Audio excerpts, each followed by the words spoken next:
아이씨, 이럴 거면 운전을 하지 말아야지. 노막 나서 앞도 제대로 못 보냐?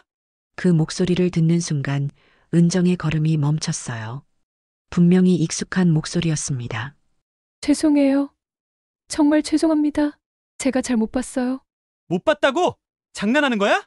이 차가 얼마짜리인 줄 알아? 가까이 가보니 정말 예비사위 태준이었어요. 큰 소리에 주변 사람들이 하나둘 모여들기 시작했어요.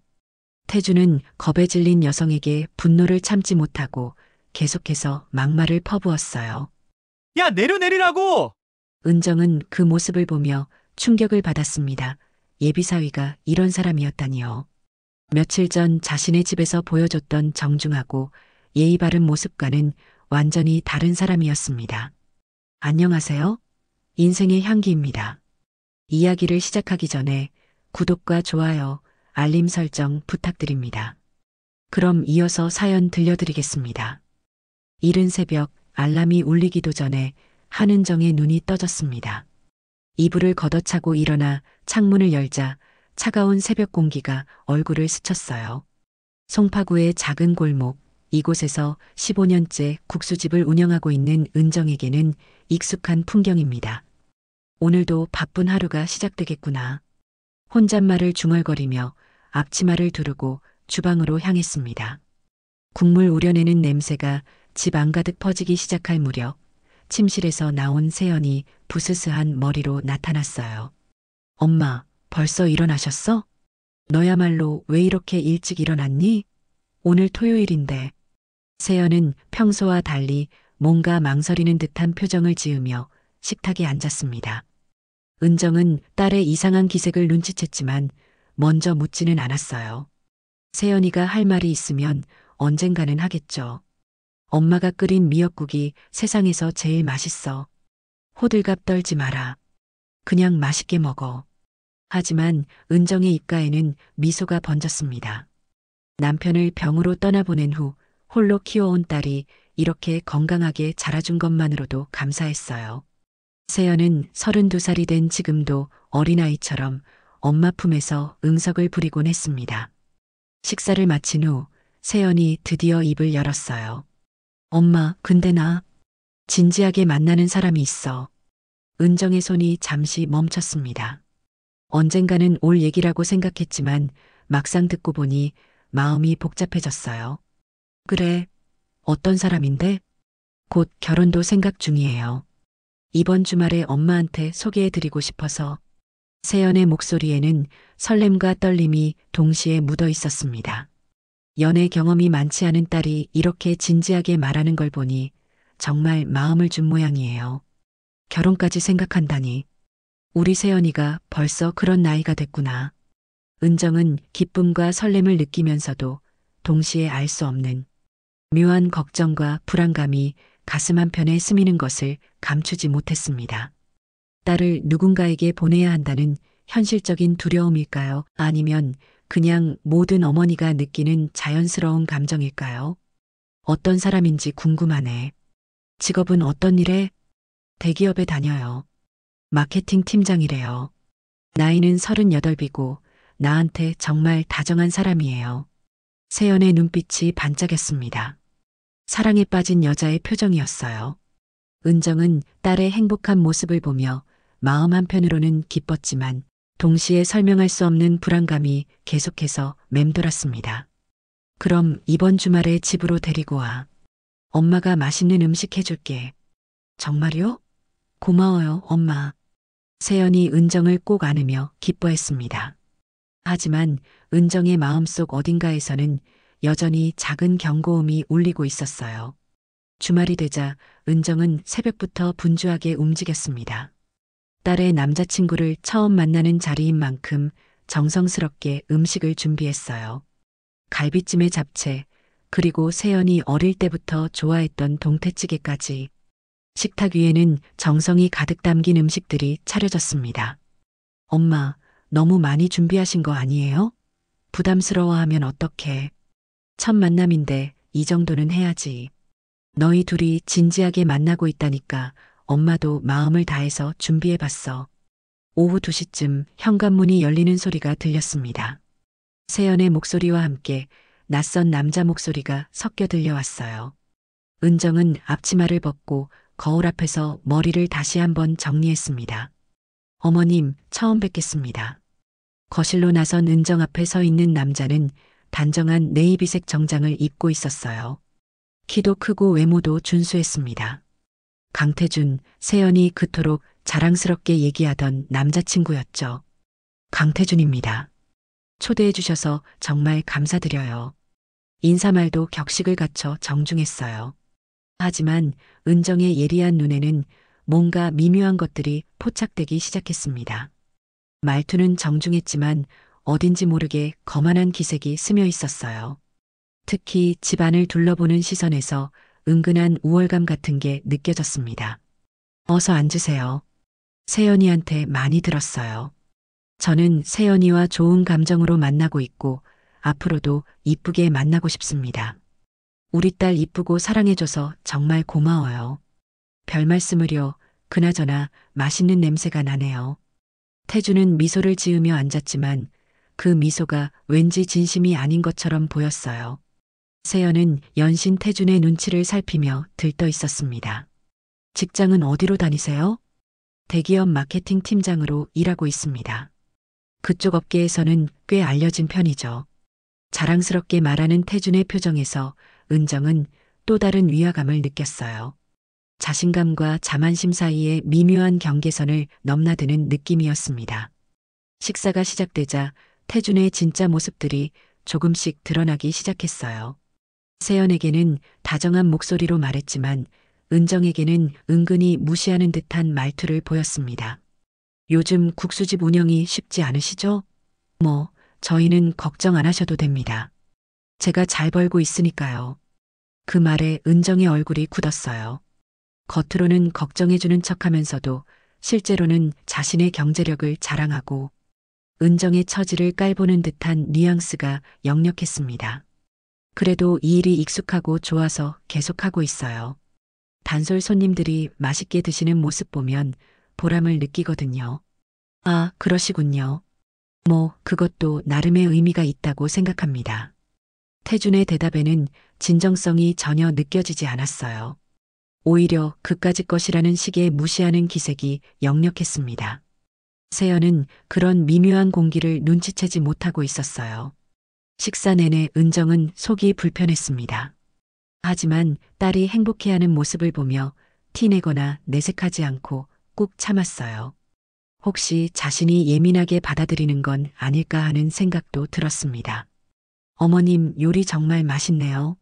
세연이가 요리를 못하는 게 아쉽긴 하지만요. 마지막 한마디까지도 칭찬인 듯 하면서 세연을 은근히 깎아내리는 투였어요. 은정의 미간이 살짝 찌푸려졌습니다.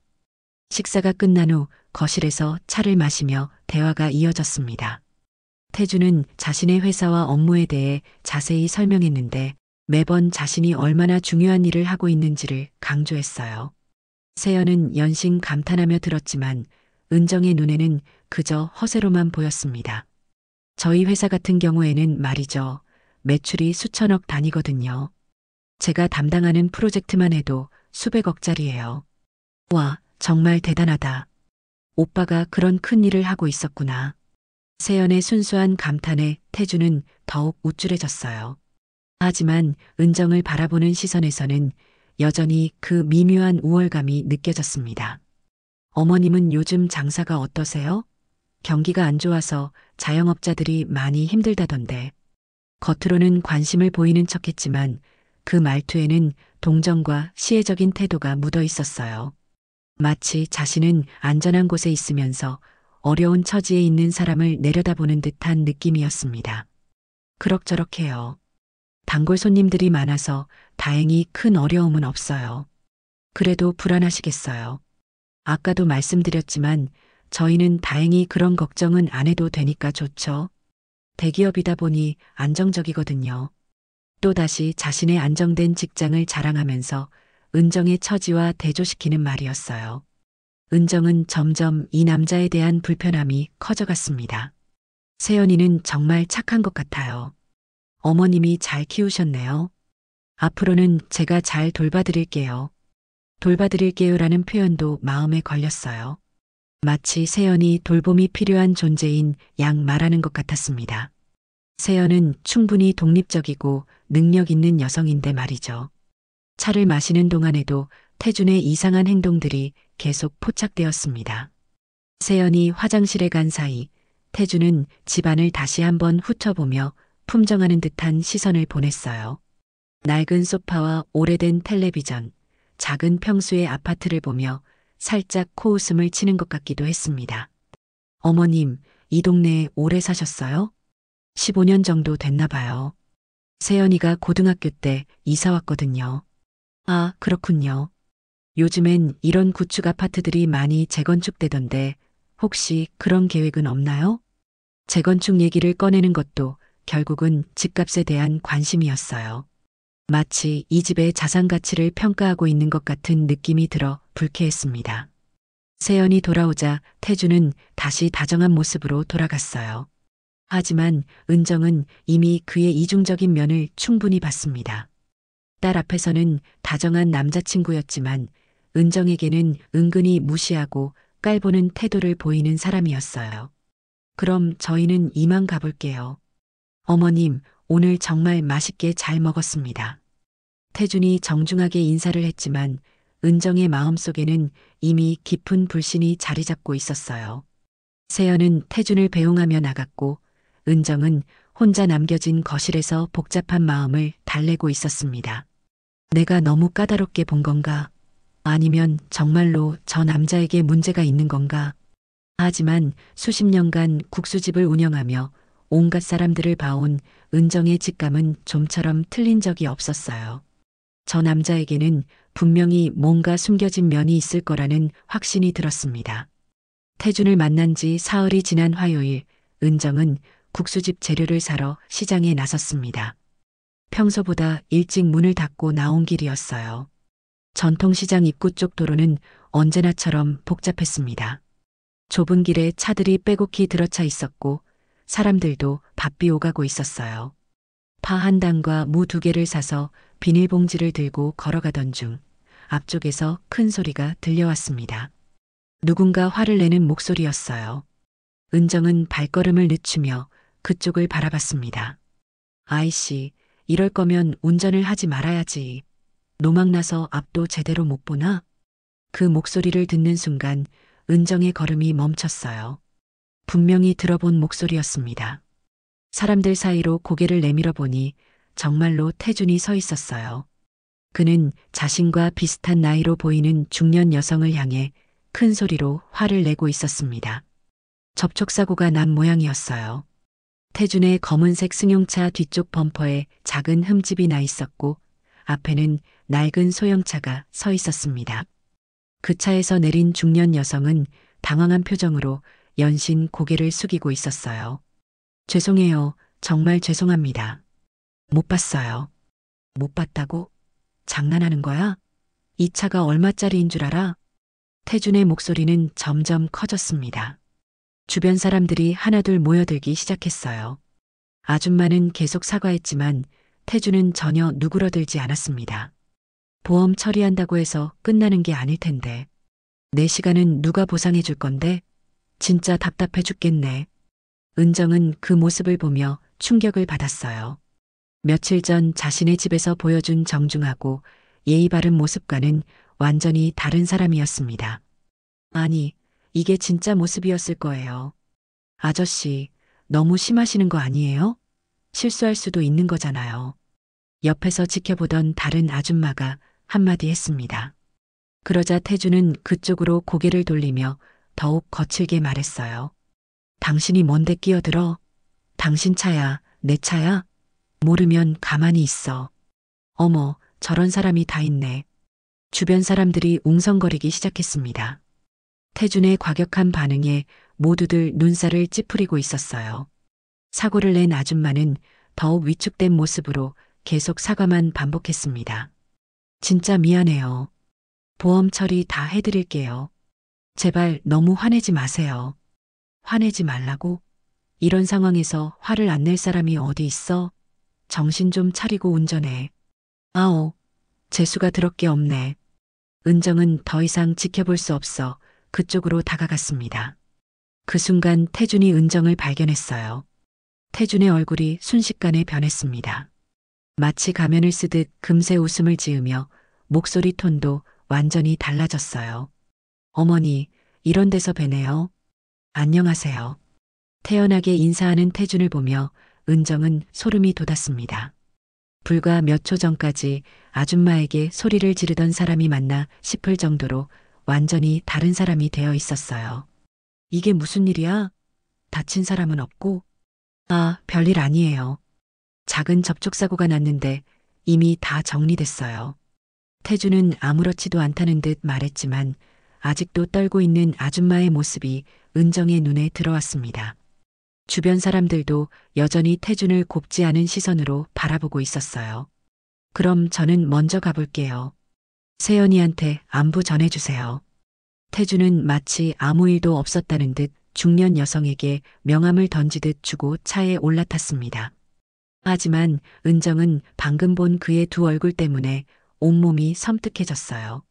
딸 앞에서만 가면을 쓰고 있었던 게 아니었습니다. 상황에 따라 언제든 다른 사람이 될 수 있는 위험한 남자였어요. 시장에서 태준의 이중적인 모습을 목격한 후 은정은 며칠 동안 마음이 무거웠습니다. 세연에게 말해야 할지 고민했지만 딸이 진심으로 행복해하는 모습을 보면 차마 입이 떨어지지 않았어요. 혹시 자신만 그렇게 느끼는 건 아닐까 하는 의구심도 들었습니다. 그런데 일주일 후 예상치 못한 일이 벌어졌어요. 평소처럼 출판사에서 늦게 퇴근한 세연이 집에 돌아와서는 심각한 표정으로 휴대폰을 들여다보고 있었습니다. 무슨 일이니? 얼굴이 왜 그래? 엄마, 이상한 메시지가 왔어요. 세연이 휴대폰을 은정에게 보여줬어요. 소셜미디어 메신저로 온 메시지였습니다. 혹시 강태준 씨와 만나고 계신가요? 저는 그 사람의 전 여자친구입니다. 꼭 드릴 말씀이 있어요. 발신자는 박지연이라는 이름이었어요. 프로필 사진으로 봐서는 자신과 같은 30대 초중반 정도로 보이는 여성이었습니다. 은정은 순간 가슴이 철렁했어요. 언제 온 메시지야? 방금 전에요. 어떻게 해야 할까요? 무시해야 하나? 세연의 목소리에는 당황과 혼란이 섞여 있었어요. 사랑하는 사람의 전 여자친구에게서 이런 메시지를 받는다는 것은 누구에게든 충격적인 일이었습니다. 일단 뭔 얘긴지 들어봐야 하지 않을까? 괜한 얘기라면 무시하면 되고. 은정도 마음속으로는 복잡했어요. 며칠 전 시장에서 본 태준의 모습 때문에 이미 불안했던 차에 이런 메시지까지 온 것입니다. 세연은 한참을 망설이다가 결국 답장을 보냈어요. 안녕하세요. 맞아요. 태준 씨와 만나고 있어요. 무슨 말씀이 있으시다는 건가요? 답장은 생각보다 빨리 왔습니다. 전화로 얘기하기엔 좀 그렇고 가능하시면 직접 만나뵐 수 있을까요? 남일이긴 하지만 너무 걱정되는 마음에 연락드리게 되었어요. 직접 만나자고 하네. 엄마 어떻게 해야 할까요? 만나봐. 뭔 얘긴지 들어보고 판단하자. 엄마도 같이 갈까? 아니야. 일단 혼자 만나볼게. 너무 심각한 얘기가 아닐 수도 있잖아. 다음 날 오후 세연은 박지연을 만나기 위해 홍대 근처 카페로 나갔습니다. 지연은 생각보다 차분하고 진중한 인상이었어요. 바쁘실 텐데 시간 내주셔서 고마워요. 아니에요. 먼저 연락하신 이유가 뭔지 궁금해서요. 지연은 잠시 망설이다가 입을 열었습니다. 제가 이 일로 너무 힘들었어서 저처럼 똑같은 상황이 오지 않길 바래서 연락드리게 되었어요. 처음엔 다정했어요. 정말 좋은 사람인 줄 알았죠. 하지만 시간이 지날수록 까칠해졌고 저를 통제하려고 했어요. 누구랑 만나는지, 어디 가는지, 뭐 하는지 일일이 확인하려고 했죠. 세연의 얼굴이 굳어갔어요. 그리고 헤어지고 나서는 1년 넘게 스토킹을 당했어요. 집 앞에서 기다리고 회사까지 찾아오고 전화를 하루에 수십 통씩 했어요. 정말 무서웠어요. 그런 일이. 처음에는 저도 이런 일이 생길 거라곤 생각도 못했어요. 겉으로는 정말 완벽해 보이는 사람이니까요. 하지만 시간이 지나면 분명 본 모습이 나타날 거예요. 지연의 목소리는 담담했지만 그 속에 담긴 아픔과 두려움을 세연은 느낄 수 있었어요. 왜 저한테 이런 얘기를 해주시는 거예요? 다른 여자가 저와 같은 일을 당하는 걸 보고 싶지 않아서요. 세연 씨 계정 사진 속에 결혼까지도 생각하고 계시는 것 같은 느낌이 풍겨져서 더욱 걱정됐어요. 세연은 충격을 받았습니다. 자신이 사랑한다고 생각했던 남자의 전혀 다른 면을 듣게 된 것이었어요. 지연과의 만남 후 며칠 동안 세연은 혼란에 빠졌습니다. 사랑하는 사람에 대한 충격적인 이야기를 들었지만 쉽게 믿고 싶지 않았어요. 자신이 바라봤던 태준은 절대 그런 사람이 아닌 것 같았거든요. 태준과 함께했던 달콤했던 시간들, 자신을 향한 따뜻한 미소들이 모두 거짓이었을 리 없다고 생각했습니다. 엄마, 정말 모르겠어. 지연 씨 말이 사실일까? 글쎄, 그 여자가 굳이 거짓말할 이유는 없어 보이는데. 이미 헤어진 사람을 나쁘게 만들어서 자기가 뭘 얻겠어? 은정은 조심스럽게 말했지만 속으로는 지연의 말이 맞다는 확신이 들었어요. 시장에서 본 태준의 모습과 너무나 일치했거든요. 한 발짝 멀리 거리를 두고 지켜봐봐. 시간이 지나면 진짜 모습이 나올 거야. 다음 주 금요일 저녁 태준이 세연을 데이트에 초대했습니다. 강남에 새로 생긴 레스토랑이었어요. 세연은 평소보다 더 신경 써서 옷을 골라 입었습니다. 혹시나 하는 마음으로 태준을 다시 한번 제대로 보고 싶었어요. 오늘 예쁘네. 이 레스토랑 분위기 어때? 내가 예약하기 힘든 곳인데 특별히 잡아뒀어. 태준은 여전히 다정했어요. 하지만 세연의 눈에는 이전과 다르게 보이기 시작했습니다. 혹시 지연이 말한 통제적인 면이 있는 건 아닐까 하고 유심히 살펴봤어요. 와인 마실래? 내가 좋은 걸로 주문할게. 넌 잘 모르니까. 사소한 말이었지만 세연의 선택권을 묻지도 않고 결정해버리는 모습이었어요. 예전에는 배려라고 생각했던 것들이 실은 통제였을 수도 있겠다는 생각이 들었습니다. 식사가 진행되면서 태준의 숨겨진 모습들이 하나둘 드러나기 시작했어요. 웨이터가 물을 잘못 따르는 작은 실수를 했을 때였습니다. 아, 제대로 좀 하셔야죠. 밑에가 다 젖었네. 이게 뭐야? 태준의 목소리가 갑자기 거칠어졌어요. 평소의 정중한 말투와는 완전히 달랐습니다. 웨이터는 당황하며 사과했지만 태준은 계속 불쾌한 표정을 지었어요. 죄송합니다. 바로 새로 가져다 드릴게요. 아니, 이런 고급 레스토랑에서 이런 실수를 하면 되나? 교육을 제대로 안 시키나? 세연은 태준의 과격한 반응에 당황했어요. 그렇게 큰 실수도 아니었는데 너무 심하게 반응하는 것 같았습니다. 오빠 괜찮아. 일하다 실수하실 수도 있는지. 넌 너무 착해서 탈이야. 이런 걸로 돈 받으면서 일하는 거면 제대로 해야지. 식사 후 주차장으로 나가는 길에 더 큰 문제가 생겼어요. 태준의 차 옆에 다른 차가 너무 가까이 주차되어 있어서 문을 열기 어려운 상황이었습니다. 이런 미친. 어떻게 주차를 이따위로 해놔? 태준이 혼잣말로 욕설을 내뱉으며 화를 냈어요. 주차장이 고요해서 세연이 조수석에 앉아 있어 못 들을 거라 생각하는지 혼잣말을 중얼거리는 것 같았어요. 마침 그 차 주인으로 보이는 비슷한 나이대의 남성이 나타났습니다. 죄송합니다. 바로 빼드릴게요. 아, 이렇게 주차해 놓으면 다른 사람이 얼마나 불편한지 생각 안 해봤어? 태준의 목소리가 점점 커졌어요. 세연은 이런 태준의 모습을 처음 봤습니다. 세연이 위기임을 감지하고 차에서 내렸어요. 오빠, 진정해요. 실수인 것 같은데. 상대방이 잘못했으니까 그렇지. 그 순간 상대방이 사과하며 그 자리를 피하려고 하자 태준이 갑자기 그 사람의 팔을 잡았어요. 야, 그냥 가면 되는 거야? 놓으세요.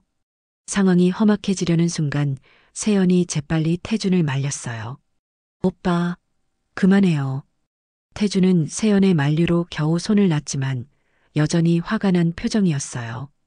세연은 그제야 지연의 말과 엄마의 걱정이 현실이 되는 것을 느꼈습니다. 이게 태준의 진짜 모습이었어요. 집으로 돌아가는 차 안에서 세연은 두려움을 느꼈습니다. 옆에 앉은 남자가 갑자기 낯설게 느껴졌어요. 그날 밤 세연은 잠을 이루지 못했습니다. 태준의 폭력적인 모습이 계속 머릿속에 맴돌았어요. 지연의 말이 사실이었다는 것을 자신이 직접 확인한 셈이었습니다. 다음 날 아침 은정은 딸의 상태를 보고 무슨 일이 있었는지 눈치챘어요. 어젯밤 데이트 어땠니? 엄마, 지연 씨 말이 맞았어. 세연이 어젯밤 있었던 일을 자세히 털어놓았습니다. 은정은 딸의 말을 들으며 가슴이 답답해졌어요. 역시 자신의 직감이 맞았던 것입니다. 이제 어떻게 할 거니? 헤어져야지. 하지만 무서워. 엄마 지연 씨가 말한 것처럼 스토킹을 당하면 어떡하지? 바로 그때 텔레비전에서 뉴스가 나오기 시작했어요. 아침 뉴스의 사회면 보도였습니다. 대기업 직장 내 괴롭힘 사건이 또다시 사회 문제로 떠오르고 있습니다. 이번에는 유명 대기업의 마케팅 팀장이 부하 직원들을 상습적으로 괴롭힌 혐의로 조사를 받고 있는데요. 세연과 은정의 시선이 동시에 텔레비전으로 향했어요. 그리고 다음 순간 화면에 나타난 회사를 보고 둘 다 깜짝 놀랐습니다. 가해자로 지목된 강모 씨는 바로 태준이었어요. 뉴스는 계속 이어졌습니다. 피해자들의 증언에 따르면 강 씨는 회사에서 후배들에게 상습적으로 폭언과 갑질을 일삼았다고 합니다. 또한 여성 직원들에 대한 성희롱 발언과 부적절한 행동도 있었던 것으로 알려졌습니다. 세연의 얼굴이 창백해졌어요. 화면에는 동료들의 인터뷰가 이어졌습니다. 정말 무서운 사람이었어요. 기분 나쁜 일이 있으면 부하 직원들한테 화풀이를 했거든요. 회식 자리에서도 항상 누군가를 괴롭혔어요. 여성 동료들은 강 팀장과 단둘이 있기를 꺼려했어요. 항상 불편한 농담을 했거든요. 뉴스는 더 충격적인 내용을 보도했습니다. 또한 강 씨는 과거 연인들을 스토킹한 전과도 있는 것으로 밝혀졌습니다. 전 여자친구 박모 씨는 헤어진 후 1년 넘게 스토킹과 협박에 시달렸다고 증언했습니다. 지연의 목소리가 뉴스에서 흘러나왔어요. 집 앞에서 기다리고 직장까지 찾아와서 괴롭혔어요. 전화도 하루에 수십 통씩 했고요. 정말 무서웠습니다. 세연은 손으로 입을 막으며 충격을 감추지 못했어요. 자신이 사랑했다고 생각했던 남자의 끔찍한 진실이 세상에 드러나고 있었습니다. 뉴스는 계속 이어졌어요. 강 씨가 다니던 회사는 즉시 그를 해고 조치했으며 현재 경찰은 스토킹과 직장 내 괴롭힘 혐의로 강 씨를 조사하고 있습니다. 마지막 뉴스에서 법정을 나서는 태준의 모습이 나왔어요. 수갑을 찬 채 고개를 숙이고 있는 초라한 모습이었습니다. 예전에 거만하고 오만했던 모습은 온데간데 없었어요. 세연은 눈물을 흘리며 은정을 안았습니다. 엄마, 정말 다행이에요. 만약 결혼했다면. 이제 됐어. 다 끝났으니까 더 이상 걱정하지 마. 은정은 딸을 품에 안으며 안도의 한숨을 내쉬었어요. 처음 태준을 봤을 때부터 느꼈던 불안감이 현실이 되었지만 딸이 더 큰 상처를 받기 전에 진실이 드러난 것이 천만다행이었습니다. 태준 사건이 있고 난 후 세연은 한동안 연애에 대해 생각하고 싶지 않았어요. 상처가 아주 깊었고 사람을 믿는다는 것 자체가 두려워졌습니다. 은정도 딸의 마음을 이해하며 재촉하지 않고 기다려줬어요. 시간이 약이야. 천천히 마음을 추스르렴. 엄마 말이 정말 맞았어요. 겉모습만 보고 판단하면 안 되는 거였어. 그렇게 6개월이 지났습니다. 세연은 점차 일상을 되찾아가고 있었어요. 출판사에서의 업무에도 더욱 열중했고 새로운 책 기획에 몰두하며 상처를 달래고 있었습니다. 어느 날 회사에서 새로운 프로젝트를 위한 회의가 있었어요. 건축 관련 서적을 출간하기 위해 전문가의 자문이 필요한 상황이었습니다. 그때 소개받은 사람이 이도연이었어요. 35살의 도연은 건축사무소에서 일하는 성실한 직장인이었습니다. 첫 만남에서부터 태준과는 완전히 다른 인상을 받았어요. 겸손하고 차분했으며 무엇보다 상대방을 존중하는 태도가 느껴졌습니다. 안녕하세요. 이도연입니다. 잘 부탁드립니다. 세연입니다. 건축 서적 기획 담당이에요. 도연의 목소리는 부드러웠고 눈빛도 따뜻했어요. 회의 내내 그는 세연의 의견을 주의 깊게 들었고 자신의 전문 지식을 쉽게 설명해 주려고 노력했습니다. 이 부분은 일반 독자들이 이해하기 어려울 수 있을 것 같은데 어떻게 표현하면 좋을까요? 그런 부분들을 좀 더 쉽게 풀어서 설명해 드릴게요. 독자들 입장에서 생각해 보는 게 중요하죠. 프로젝트가 진행되면서 세연과 도연은 자주 만나게 됐어요. 업무상 만남이었지만 점차 서로에 대해 알아가게 되었습니다. 도연은 태준과 달리 자신을 내세우거나 자랑하지 않았어요. 오히려 세연의 이야기에 귀 기울이고 그녀의 의견을 소중히 여겼습니다. 세연 씨는 책을 정말 좋아하시는 것 같아요. 얘기할 때 눈이 반짝여요. 어렸을 때부터 책 읽는 걸 좋아했어요. 그래서 이 일을 하게 된 거죠. 멋있어요. 자신이 좋아하는 일을 직업으로 갖는다는 게 쉽지 않은데. 도연의 말에는 진심이 담겨 있었어요. 태준처럼 거칠애나 허세가 아닌 진정한 관심과 존중이 느껴졌습니다. 몇 달간의 프로젝트가 성공적으로 마무리된 후 도연이 조심스럽게 개인적인 만남을 제안했어요. 프로젝트도 끝났고 좋은 책이 나올 수 있어서 기뻐요. 혹시 괜찮으시다면 식사라도 함께하면 어떨까요? 세연은 한참을 망설였어요. 아직 연애에 대한 두려움이 남아 있었거든요. 사실 연애에 대해서 좀 조심스러워하는 편이에요. 과거에 안 좋은 일이 있어서요. 괜찮아요. 천천히 하면 되죠. 급하지 않아요.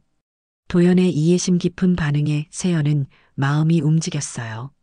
태준 같으면 분명 재촉했거나 성급하게 굴었을 텐데 도연은 세연의 상황을 이해하고 기다려주겠다고 했습니다. 그렇게 시작된 만남은 자연스럽게 이어졌어요. 도연은 항상 세연의 의견을 먼저 물어봤고 강요하지 않았습니다. 식당을 고를 때도 영화를 선택할 때도 세연의 취향을 고려했어요. 오늘은 뭐가 드시고 싶으세요? 잘 모르겠어요. 그럼 몇 군데 후보를 말씀드릴게요. 그 중에서 고르시면 어떨까요? 이런 작은 배려들이 세연에게는 큰 감동이었어요. 태주는 항상 자신이 정하고 세연에게 알려주는 시기였는데 도연은 세연의 선택을 존중했습니다. 반년 정도 조심스럽게 만나다가 세연은 도연을 은정에게 소개하고 싶다는 생각이 들었어요. 엄마, 좋은 사람이 있어요. 이번에는 정말 괜찮은 사람 같아요. 그래, 잘 됐네. 어떤 사람이야? 은정도 태준 일 때문에 신중해지긴 했지만 딸이 다시 사랑을 시작하는 것 자체는 반가웠어요. 도연을 집으로 데려온 날, 은정은 첫눈에 그의 진실한 마음을 알 수 있었어요. 태준과는 달리 겸손하고 정중했으며 무엇보다 세연을 대하는 태도가 달랐습니다. 어머님, 처음 뵙겠습니다. 세연 씨를 통해서 어머님 이야기를 많이 들었어요. 그래요? 어떤 이야기를 들으셨나요? 홀로 어린 딸을 키우시면서도 자기에게 힘든 내색 없이 성실하게 키워주셨다고 정말 존경한다고 했어요. 도연의 말에는 세연을 향한 사랑과 존경이 함께 담겨 있었어요. 그리고 은정을 향한 진심 어린 예의도 느껴졌습니다. 식사 자리에서도 도연은 자연스러웠어요. 은정의 음식에 대해 진심으로 감탄했고 국수집 운영에 대해서도 관심을 보였습니다. 정말 맛있어요. 이런 정성스러운 음식을 매일 만드시다니 대단하세요. 과찬이에요. 그냥 손에 익은 대로 하는 거죠. 손님들이 많으시겠어요. 이런 맛이면 소문날 수밖에 없을 것 같은데요. 태준처럼 우월감을 드러내거나 무시하는 기색이 전혀 없었어요. 오히려 은정의 일을 존중하고 인정해줬습니다. 저녁을 함께하며 은정은 마음속으로 다짐했어요. 역시 조건이 중요한 게 아니구나. 결국 사람의 마음과 성품이 전부야. 도연이 돌아간 후 세연이 은정에게 물었어요. 엄마 어떠세요? 좋은 사람 같다. 널 정말 소중히 생각하는 게 보여. 저도 이번에는 확신이 서요. 도연 오빠는 정말 다른 사람이에요. 모녀는 서로를 바라보며 미소를 지었어요. 힘들고 아픈 시간을 겪었지만 그 경험이 오히려 진짜 좋은 사람을 알아볼 수 있는 눈을 기르게 해준 셈이었습니다. 엄마, 앞으로는 겉모습에 속지 않고 사람의 진짜 모습을 볼게요. 은정과 세연은 서로를 더욱 신뢰하며 새로운 시작을 향해 나아갔습니다. 진정한 사랑이 무엇인지 알게 된 세연과 딸의 행복을 지켜낸 은정. 두 사람 모두 더 성숙해졌고 앞으로 펼쳐질 미래에 대한 희망을 품게 되었어요.